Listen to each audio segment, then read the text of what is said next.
السلام عليكم. جايب لكم تردد واسم قناة دجلة على قمر النايل سات اللي تعرض مسلسل ورث عمتي ومسلسل سحر أسود.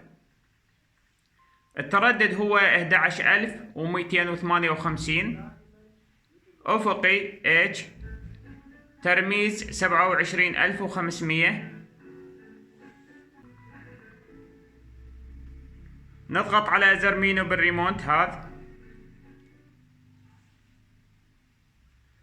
نضغط على التركيب اوكي، ننزل لاخر فقرة اللي هي البحث اليدوي، نضغط عليها اوكي.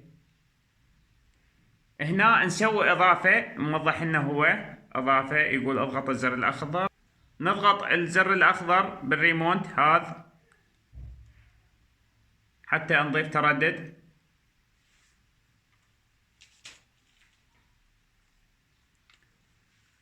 التردد 11258، أفقي معدل ترميز 27500.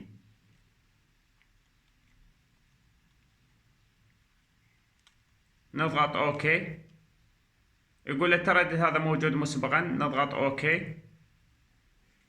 نضغط على هذا الزر الازرق بحث، هو موضح هنا بالشاشة، المجاني فقط، نضغط بحث.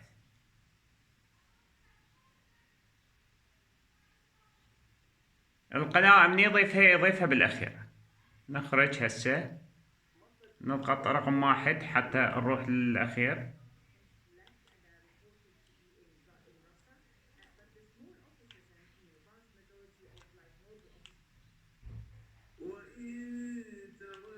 هذه القناة ضافاها.